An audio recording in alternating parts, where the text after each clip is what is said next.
warahmatullahi wabarakatuh.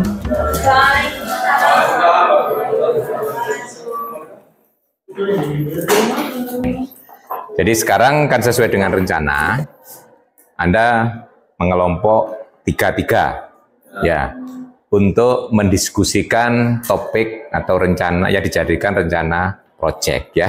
Jadi nanti dimatangkan untuk masing-masing dan nanti rancangannya harus ditulis gitu ya. Nah, kira-kira apa bentuknya? Nah, nanti disampling ya, kalau waktunya cukup ya semua bisa melaporkan kira-kira apa sehingga dapat masukan dengan lebih baik ya.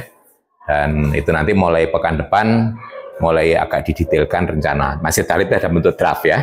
Nanti putaran kedua nanti sudah menjelang laporan akhir gitu ya. Nah, jadi nanti berikutnya nanti ada dua presentasi lagi gitu ya, masing-masing kelompok. Hari ini berarti Anda fokus menggali kira-kira apa yang bisa dikerjakan untuk masing-masing kelompok. Nah, setelah ini saya persilakan berdiskusi. Oke, sekarang kelompok dulu sesuai dengan kemarin 66, yaitu di-split jadi 3-3, urutan kelompoknya seperti kemarin. Ya, kelompok 1 kemarin jadi kelompok 1-2, kelompok 2 kemarin jadi 3-4, kelompok 3 menjadi 5-6, kelompok 4 jadi 7-8. Jadi ada 8 ya. Oke, silakan. Mungkin di sini 4 ya. 1 2 3 4 5 6 7 8. Gitu ya, 3-3. Ayo kelompok dulu. Jadi saya ulangi, tugas Anda sekarang boleh browsing, boleh apa gitu dulu ya. Nanti itu dimantapkan bahwa nanti akan muncul topik atau rencana yang jadikan project untuk masing-masing kelompok gitu ya. Oke, kelompok ini mau membuat gagasan tentang ini gitu. Atau justru mau melaksanakan ini. Wah, kelompok ini mau menggerakkan menanam pohon.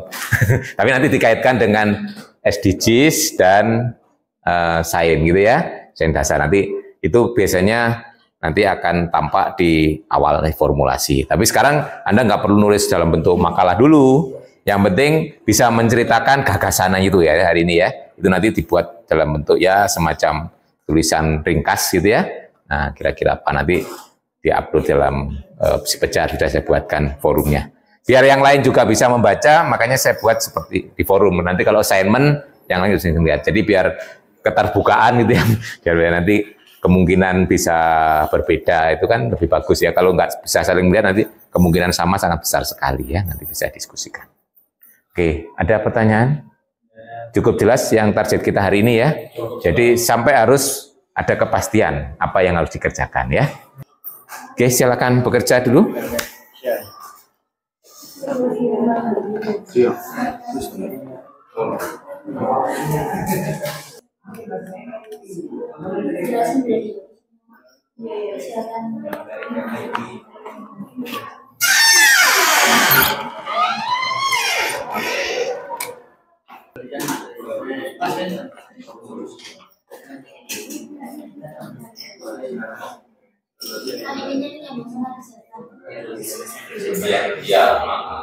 Jadi Anda bisa menspesifikkan tadi selain karena Anda mengkaitkan dengan goal dan target kemarin ya. Jadi Anda memilih goalnya yang mana, targetnya yang mana, terus itu ada jebakan lagi. Ya, jadi supaya tapi ambil topik yang ada kaitannya dengan biasanya dasar ya.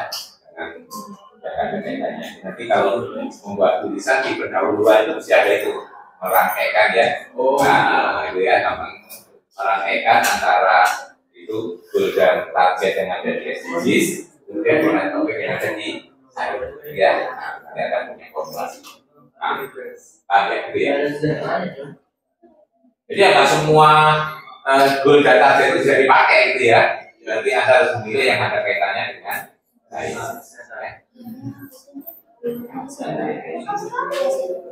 contohnya green energy itu bisa, ya toh.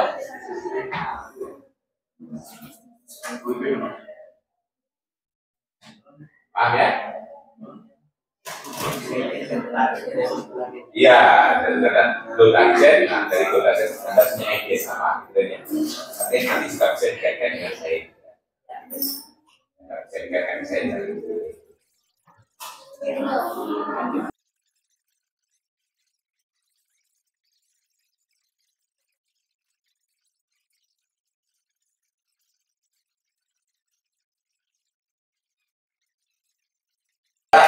bisa masing-masing kelompok untuk memakan.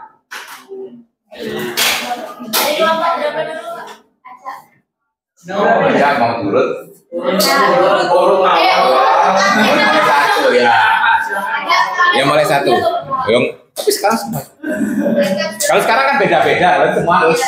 Nah, kalau kemarin kan karena topiknya sama, cukup diwakili salah satu yang lain terwakili. Nah, kalau sekarang nggak bisa diwakili kan? Nah, masing-masing menyampaikan aja secara sekilas. Nanti kalau ada masukan, kan bisa untuk memperbaiki ya. Terus nanti Anda akan nguploadnya bisa nanti besok atau bisa sampai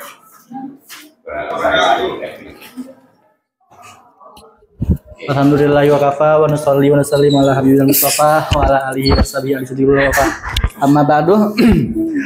Kami dari kelompok 1 yang beranggotakan Afifah Nurul Ramadhani, saya sendiri Fauki Zulfan dan Sekar Putri Melati akan memaparkan dari topik yang kami ambil, yaitu tentang kehidupan sehat dan sejahtera. Hubungan tujuan kehidupan sehat dan sejahtera dalam SDGs dengan sains yang signifikan karena pencapaiannya setiap tujuan memerlukan pemahaman ilmiah yang mendalam serta penerapan teknologi dan metode ilmiah. Berikut ini hubungan sains dan masing-masing tujuannya. Yang pertama, mengurangi kematian ibu. Ilmu kedokteran dan biologi mempelajari anatomi, fisiologi, reproduksi, serta menyebabkan komplikasi kehamilan persalinan. Teknologi medis seperti USG dan pemantau kesehatan juga membantu mengurangi resiko selama kehamilan dan persalinan. Yang kedua, mencegah kematian balita di bawah 5 tahun. Biologi dan kedokteran Biologi dan kedokteran anak berperan penting dalam memahami penyakit kematian anak seperti penyakit infeksi dan malnutrisi, penelitian vaksin, obat-obatan untuk penyakit anak serta pengembangan nutrisi anak berdasarkan ilmu gizi sangat berkontribusi pada tujuan ini. Ketiga, mencegah penyakit menular. Epidemiologi dan mikrobiologi mempelajari bagaimana penyakit menular menyebar dan bagaimana mencegah serta mengendalikan. Sains membantu menciptakan vaksin seperti vaksin untuk malaria, demam berdarah, serta metode pencegahan melalui edukasi intervensi kesehatan. Keempat, mencegah mengobati penggunaan zat. Kelima, mencakupan kesehatan universal. Keenam, mengurangi angka kecelakaan lalu lintas dan kematian. Ketujuh, mengurangi penyakit dan kematian akibat bahan kimia berbahaya dan polusi. Kedelapan, mendukung penelitian, pengembangan dan akses publik terhadap vaksin dan obat-obatan. Kesembilan, meningkatkan pembiayaan kesehatan dan mendukung tenaga kesehatan di negara berkembang. Kesepuluh, meningkatkan sistem peringatan dini untuk risiko kesehatan global. Kesebelas, kesehatan mental. Kedua belas, pencegahan penyakit. 13, lingkungan sehat. Ke-14, gizi seimbang. Dilansir dari artikel IPB, seluruh isu kesehatan dalam SDGs diintegrasikan dalam satu tujuan, yakni tujuan nomor 3, menjamin kehidupan yang sehat dan sejahtera. Yaitu terdapat 38 target SDGs di sektor kesehatan yang perlu diwujudkan. Selain permasalahan yang belum tuntas ditangani diantaranya yaitu upaya penurunan angka kematian ibu dan angka kematian bayi, pengendalian penyakit HIV dan AIDS, TB dan malaria, serta peningkatan akses kesehatan reproduksi. Termasuk KB terdapat hal-hal baru yang menjadi perhatian, yaitu yang pertama, kematian akibat penyakit tidak menular, penyalahgunaan narkotika dan alkohol, kematian dan cedera akibat kecelakaan lalu lintas, kemudian universal health coverage, kontaminasi dan polusi air, udara, dan tanah.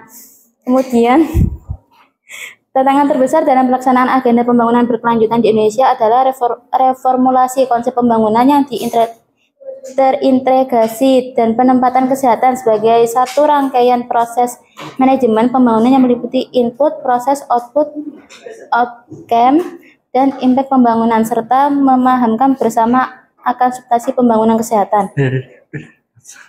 Terus yang terakhir, usaha pemerintah Indonesia dalam menerapkan SDGs yang ketiga yaitu kehidupan sehat dan sejahtera. Yang pertama, pemerintah Indonesia berupaya meningkatkan kehidupan sehat dan sejahtera melalui berbagai program kesehatan.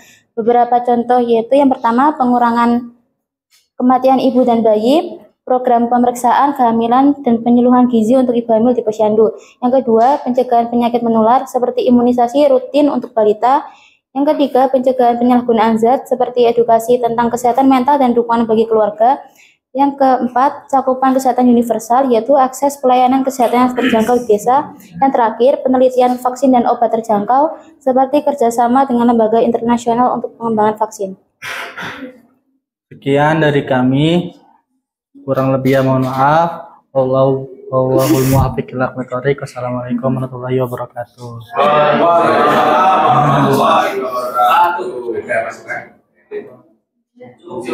Mungkin yang perlu diekspresikan ideas-nya apa? Ideas Anda. Oh, iya. Jadi yang penting justru itu ya. Jadi ideas kira-kira apa yang bisa kita yang penting justru di situ. Namanya saja. Jadi dengan melihat fakta-fakta yang dulu tadi, Anda punya ide apa? Ya. Ya, nanti yang penting justru ini ya. Kayak gini ya. Kalau yang mengambil fakta-fakta itu artikel itu ya, jadi nanti diekspresikan kira-kira bahwa Anda punya ya. Kira-kira itu ya, itu. Terima kasih. Oke, aplaus kalau ya.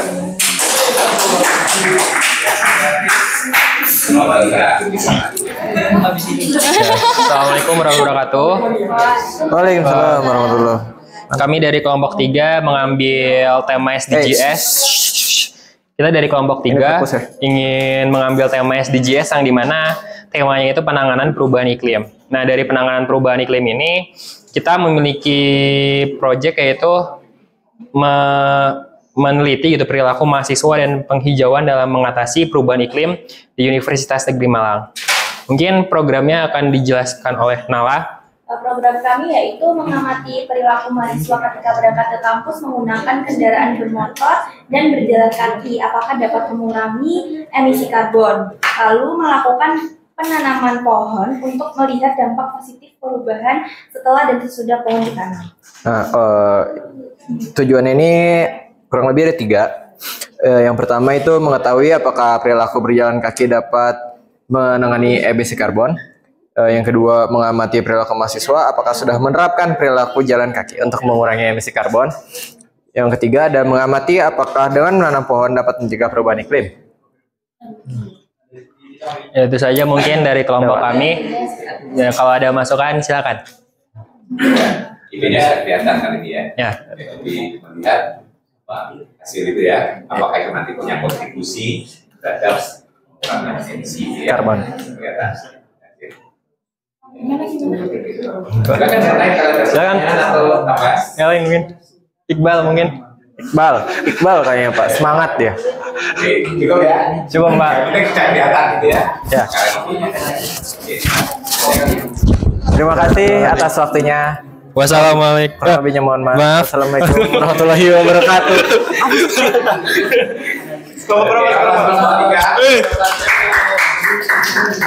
Berikut kelompok ini.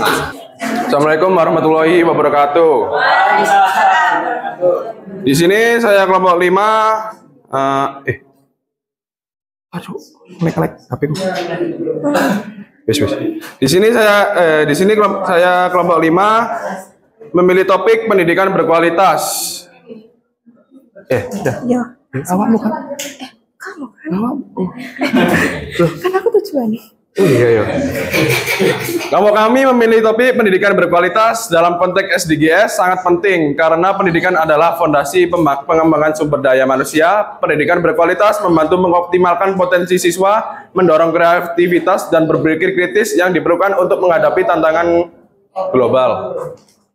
Tujuan pendidikan yang berkualitas pada pengentasan kemiskinan dan peningkatan kualitas hidup, menciptakan generasi yang mampu berkompetisi di tingkat internasional. Contohnya, pasokan guru yang berkualitas di negara Indonesia dengan pendidikan yang berkualitas otomatis anak bangsa akan lebih pintar dan cerdas.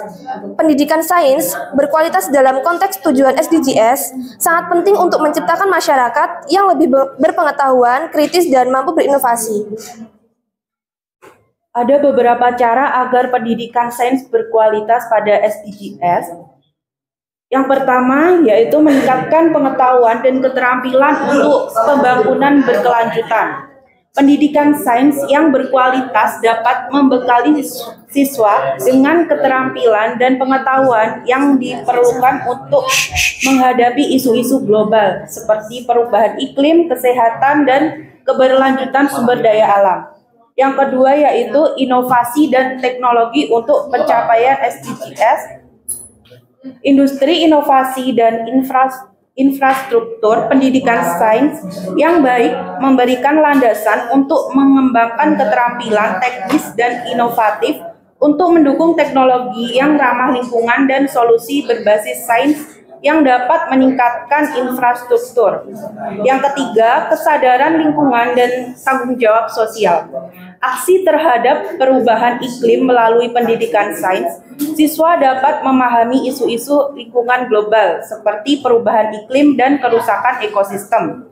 Yang keempat yaitu kesetaraan dan keadilan dalam akses pendidikan, kesetaraan gender dan pengurangan ketidaksetaraan pendidikan sains yang inklusif dan berkualitas membantu mengurangi ketidaksetaraan dengan memberikan akses yang sama untuk semua anak, termasuk perempuan dan kelompok marginal. Dalam mempelajari sains, ini dapat membantu memperluas peluang dan mengurangi kesenjangan sosial. Yang kelima, keterlibatan masyarakat dalam pengambilan keputusan berbasis ilmu pengetahuan. Perdamaian, keadilan, dan kelembagaan yang kuat, pendidikan sains yang berkualitas tidak hanya meningkatkan pemahaman masyarakat. Jadi upaya ini bertujuan untuk menciptakan sistem pendidikan yang inklusif dan merata, serta mendukung kesempatan belajar sepanjang hayat.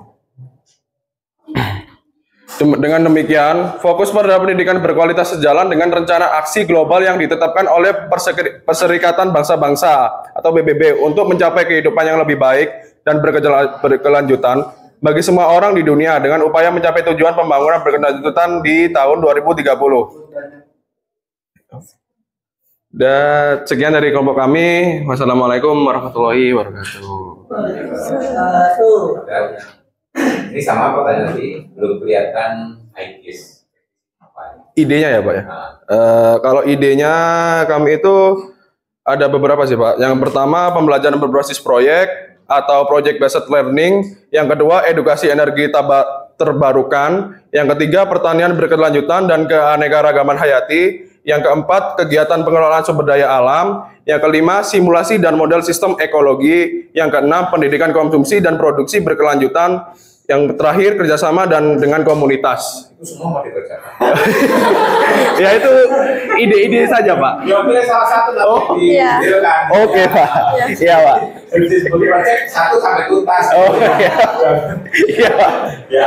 Dari sekian banyak tadi pilih salah satu saja. Oh iya Pak. Mana yang mau ya. Ya. Nanti dikerjakan. Ya. Sampai tuntas. Baik itu sebatas ideas maupun sampai pelaksanaan ya. Ya. Nah, seperti kalau kelompok 3 tadi bisa sampai pelaksanaan ngambil data, dianalisis bisa gitu ya, itu sampai pelaksanaan. Oh, ya. Tapi bisa juga sampai ide, gagasan juga boleh gitu ya.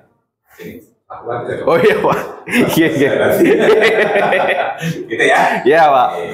Baik. Oke, siap. Ya. Cukup. Aplaus untuk kelompok 3. Kelompok 7. Ya, bismillahirrahmanirrahim. Assalamualaikum warahmatullahi wabarakatuh. Jadi kami dari kelompok 7 mengambil tema akses air bersih dan sanitasi. Karena tujuannya ya sama seperti yang lain, mungkin untuk meningkatkan taraf hidup manusia ke taraf hidup yang lebih baik. Dan kami mengambil judul air bersih dan sanitasi. Perspektif ilmiah dalam meningkatkan kualitas hidup masyarakat. Tujuannya dari penerapan air bersih dan sanitasi yang baik dalam kehidupan sehari-hari adalah untuk meningkatkan kesehatan masyarakat dengan mengurangi risiko penyakit yang ditularkan melalui air dan lingkungan yang tidak bersih. Selain itu, hal ini juga bertujuan untuk meningkatkan kualitas hidup, memberikan akses yang lebih baik terhadap sumber daya air yang aman, serta mendukung keberlanjutan lingkungan melalui pengelolaan limbah yang tepat. Dengan demikian, air bersih dan sanitasi yang baik berkontribusi pada pertumbuhan sosial dan ekonomi yang lebih baik bagi masyarakat. Kita bisa melakukan seperti seminar atau membuat iklan atau poster untuk meningkatkan kesadaran masyarakat terhadap pentingnya air bersih. Ya mungkin sekian dari kami. Sudah selesai. Nah, itu tadi yang bagian terakhir itu satu nanti bisa dieksplisitkan ya. Oh ya. Jadi untuk menunjukkan itu langkah-langkahnya. Oh ya, Pak. Ya. Dieksplisitkan jadi ya. Cukup? Cukup. Cukup bisa diakhiri. Mungkin sekian dari kami. Wassalamualaikum warahmatullahi wabarakatuh. Gitu doang kan. Exit. Assalamualaikum warahmatullahi wabarakatuh. Kami dari kelompok 2 ingin memaparkan tentang mengatasi kebakaran dalam SDGs.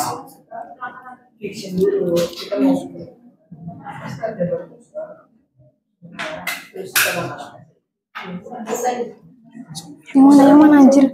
Lupa.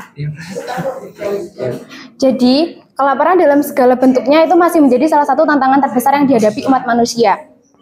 Sehingga tujuan umum dari mengatasi kelaparan yaitu yang pertama, mengakhiri kelaparan di seluruh dunia. Ini berarti memastikan semua orang memiliki akses ke pangan yang cukup, aman, bergizi, dan berkelanjutan. Yang kedua, mencapai ketahanan pangan, membangun sistem pangan yang kuat dan tahan terhadap guncangan seperti bencana alam atau perubahan iklim. Yang ketiga, meningkatkan gizi, memastikan semua orang, terutama anak-anak, wanita, dan kelompok rentan, mendapatkan nutrisi yang cukup untuk hidup sehat. Kemudian selanjutnya mempromosikan pertanian berkelanjutan, mengembangkan praktik pertanian yang ramah lingkungan, produktif, dan juga tahan lama. Kaitan zero hunger dengan sains adalah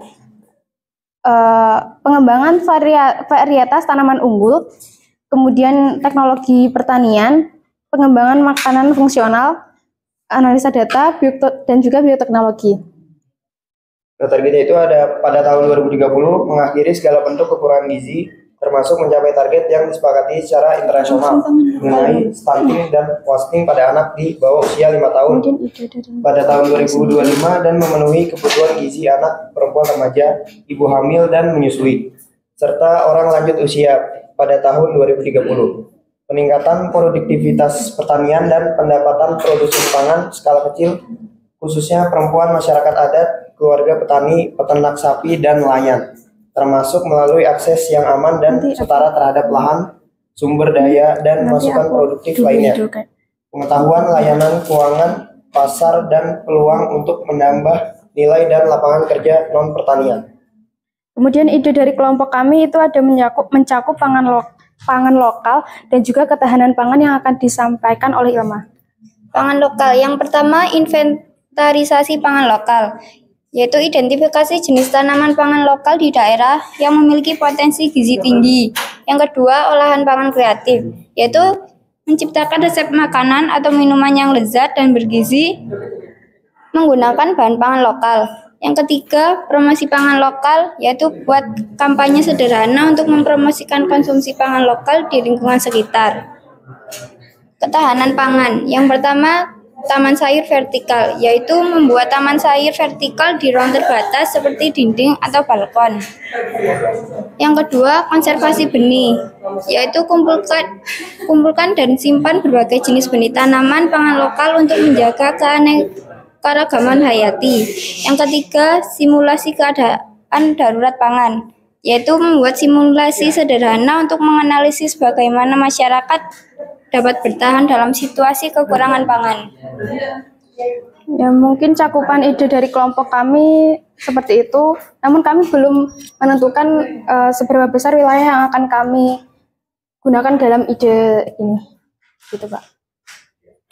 Mungkin perlu dispesifikan aja ya, jadi intinya masyarakat ya, mungkin termasuk areasnya, jadi identifikasi pangan lokal itu kan mungkin kajian di mana nggak perlu luas ya, tapi kalau luas nggak selesai deh. Mungkin hanya sekitar ya tempat kos satu desa gitu kan bisa dilihat dikali pangan-pangan lokal apa saja ya. Jadi kumpulkan data-datanya. Bisa nggak menggantikan beras gitu ya. Ya, itu idenya kan gitu ya, mengurangi kelaparan itu kan dengan diversifikasi sumber makanan ya. Kadang-kadang orang nggak punya dari sekitar kita tuh banyak makanan, tapi pikirnya kan beras terus ya. Kalau nggak makan nasi nggak makan. Iya. Ada pada singkong, ada. Oke, saya kira cukup ya, nanti bisa dijelaskan ya. Oke. Ada masukan lagi? Ya, cukup ya. Kalau cukup bisa ya. Mungkin sekian dari kelompok 2. Kurang lebih mohon maaf. Terima kasih. Assalamualaikum warahmatullahi wabarakatuh.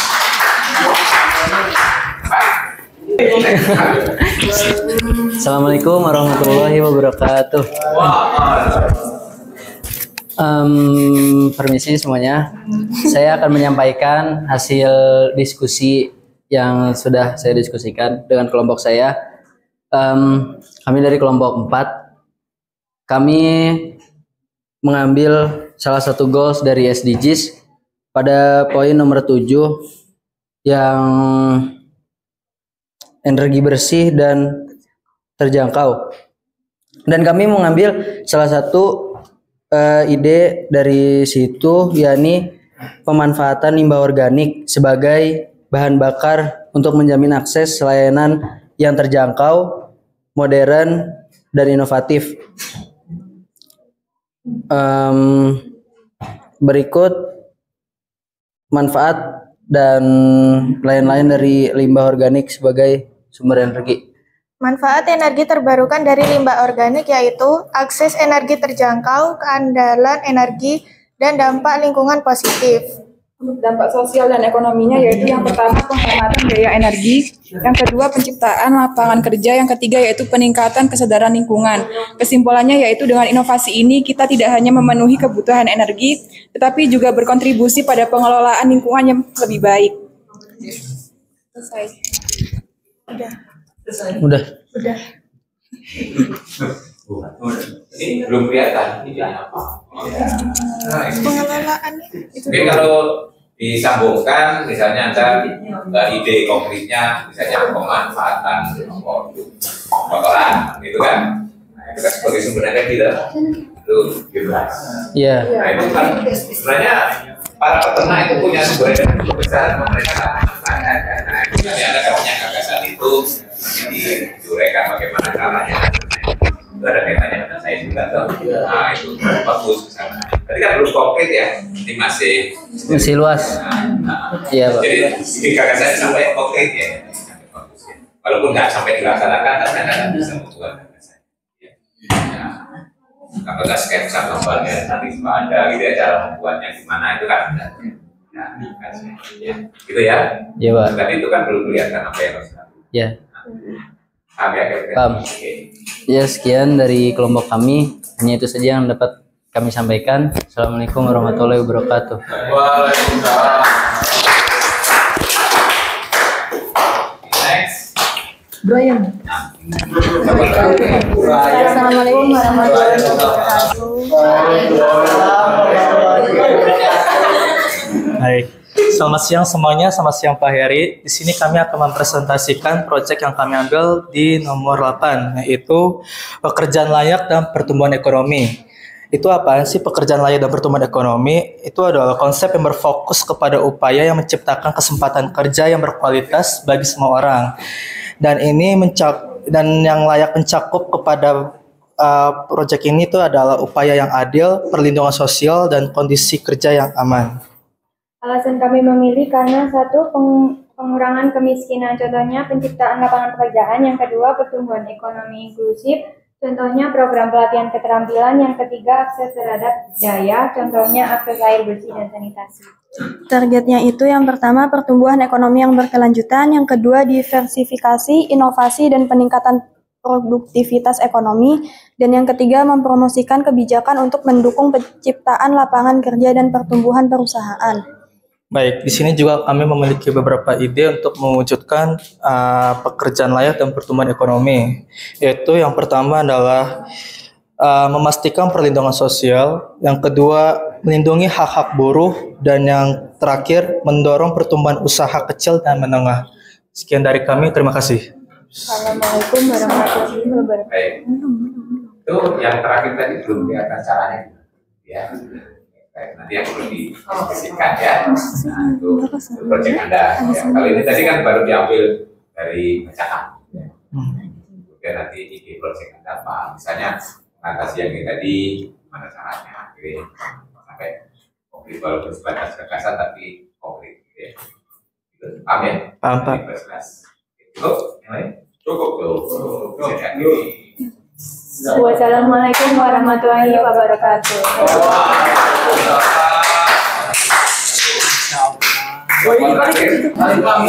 Assalamualaikum warahmatullahi wabarakatuh. Selamat siang teman-teman. Bagaimana kabarnya hari ini? Halo. Pada kesempatan kali ini, saya dan kelompok saya akan mempresentasikan hasil dari diskusi kami terkait tugas mengenai proyek yang akan dikerjakan oleh kelompok kami. Nah, untuk perkenalkan, nama saya sendiri adalah Alif Anugrah Hatmona. Teman kelompok saya Maziatul Mujidah. Saya Sylvie Wulandari. Nah, kami berasal dari kelompok 8 atau kelompok terakhir.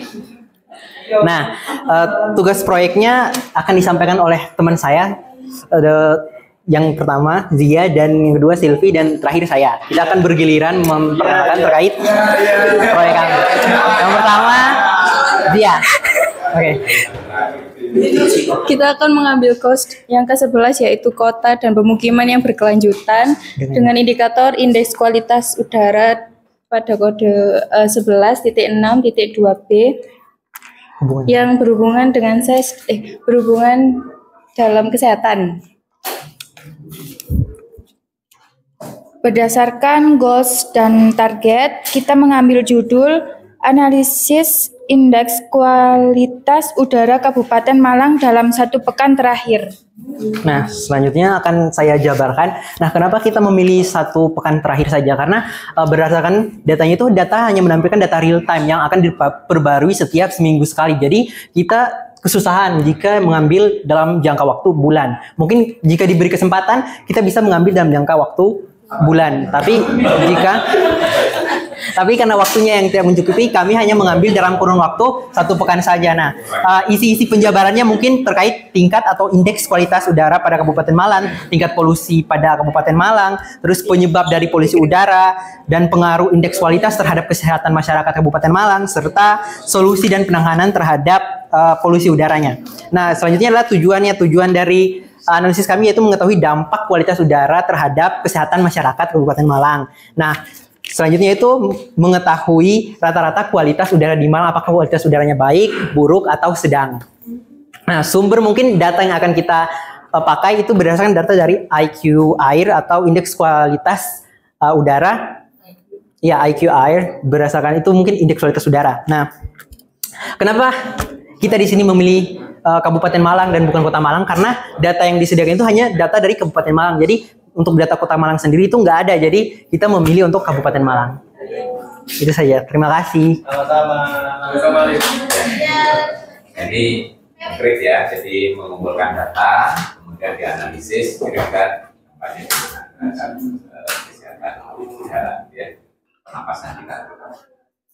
Oke, baik, ada yang disampaikan? Tidak ada. Gimana nanti melotot itu ya, yang mengumpulkan datanya, lihat langsung atau ngambil data saja? Ngambil data sebenarnya kan terkait ini Pak, yang kesehatan masyarakat Malang. Nah, itu kita mau pakai responden atau nggak usah? Atau disimpulkan aja berdasarkan data dari kualitas udaranya. Sebenarnya kita juga bingung sih di situ Pak. Atau mau pakai responden? Iya. Iya. Oke, cukup? Cukup. Ya, bisa diakhiri. Itu saja yang dapat kelompok kami sampaikan. Akhir kata, wassalamualaikum warahmatullahi wabarakatuh. Terima kasih semua. Oke, semuanya sudah punya ide gagasan. Nah, berikutnya apa yang harus Anda lakukan? Jadi nanti presentasinya nanti masih ada 2 kali lagi tiap kelompok ya. Jadi pada tahap pertama nanti operasionalisasi dari rencana Anda, kemudian yang kedua hasilnya nanti ya. Nah, jadi nanti penulisannya dalam bentuk makalah, jadi nanti dalam bentuk bab-bab ya. Nah, biasanya kalau Anda lihat PPKI minimal, usahakan minimal 5 bab ini ya. Jadi bab pertama nanti pendahuluan. Jadi Anda memaparkan latar belakangnya dan sebagainya, mengaitkan dan mungkin SDGs-nya dan seterusnya. Terus akhirnya Anda punya ide apa, itu isinya pendahuluan ya, ada latar belakang, tujuan macam-macam itu ya, nanti lihat ya. Itu pendahuluan. Kemudian bagian kedua itu kajian literatur ya. Biasanya Anda kalau ingin mewujudkan gagasan tadi, berarti harus ada kajian literaturnya, itu di bab 2. Nah, bab 3 itu metodologinya. Ya tergantung Anda mau lakukan apa, di sana langkah-langkahnya apa gitu ya. Sebagai contoh, yang terakhir tadi, mau menganalisis, berarti metodologinya kan nanti langkah-langkahnya apa ya.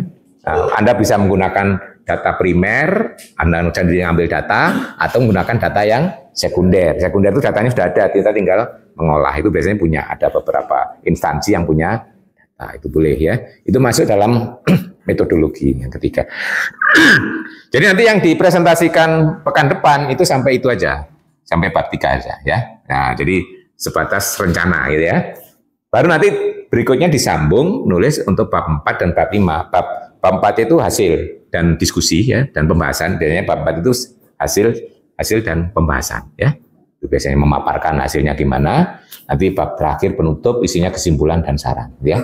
Itu kira-kira itulah. Nanti bagi yang merasa nggak cukup dengan 5 bab itu nambah bab lagi boleh gitu ya.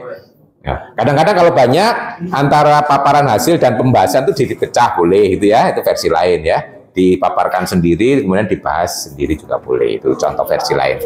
Nah, minimal tadi sesuai dengan itu 5 itu ya 5 bab.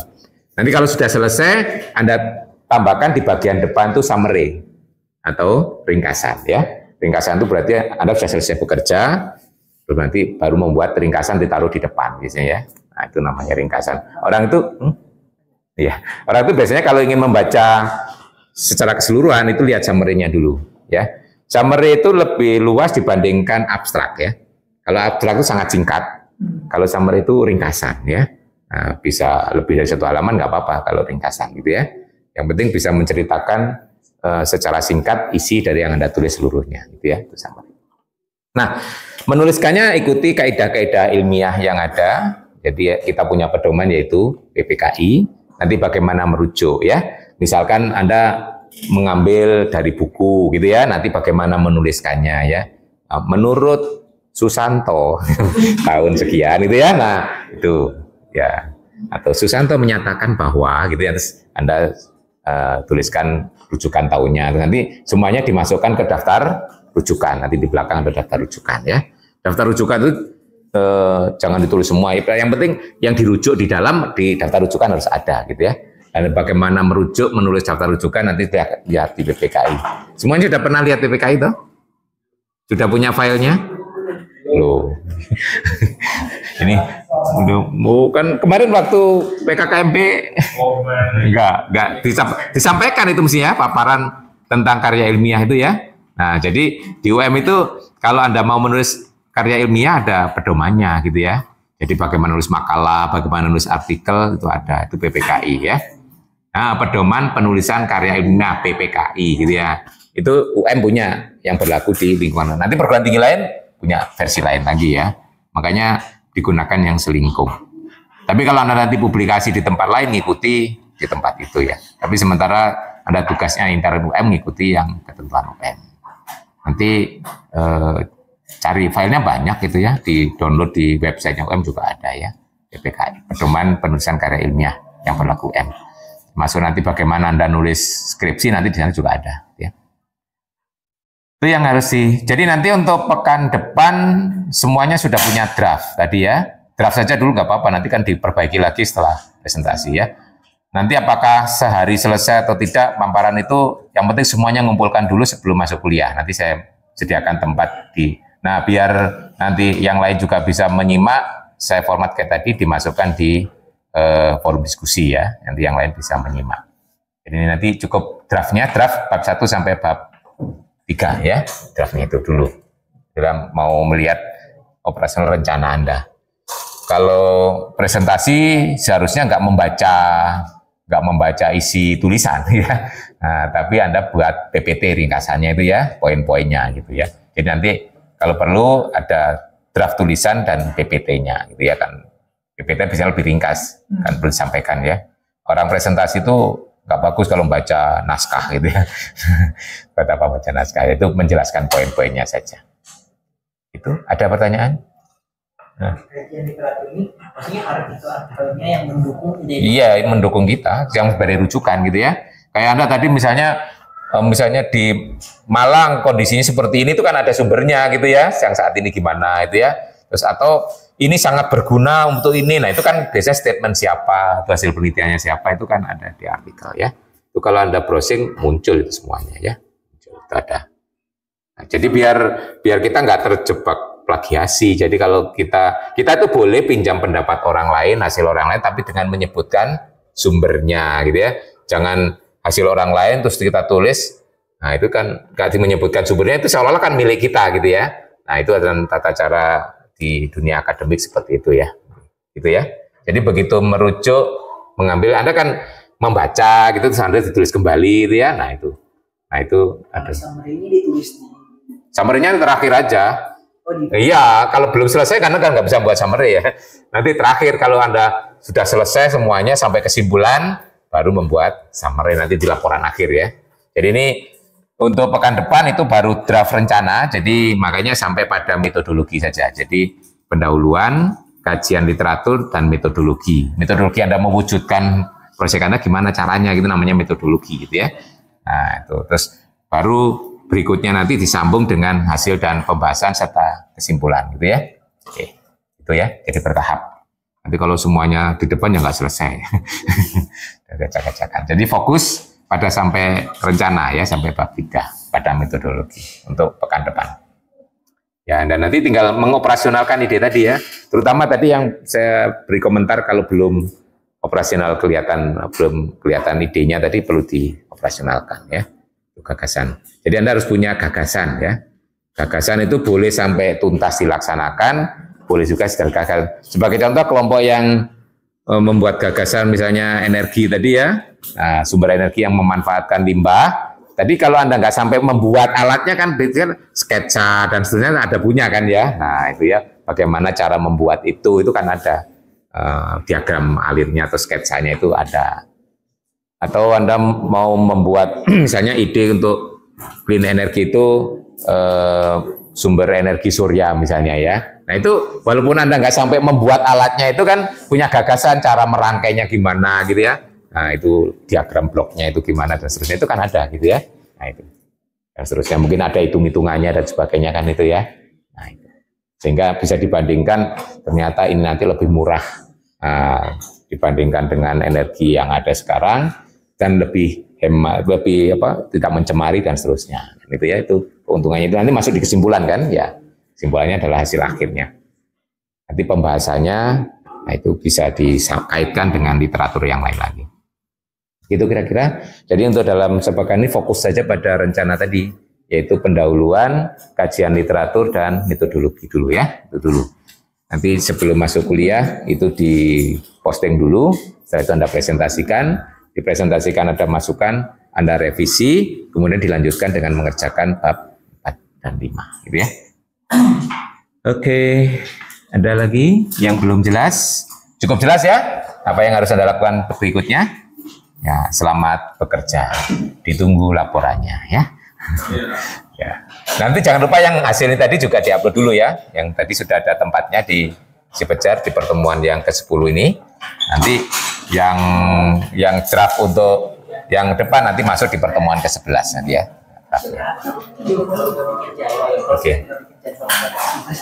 Oke, saya kira cukup kuliah kita hari ini. Insya Allah kita ketemu lagi Rabu pekan depan ya.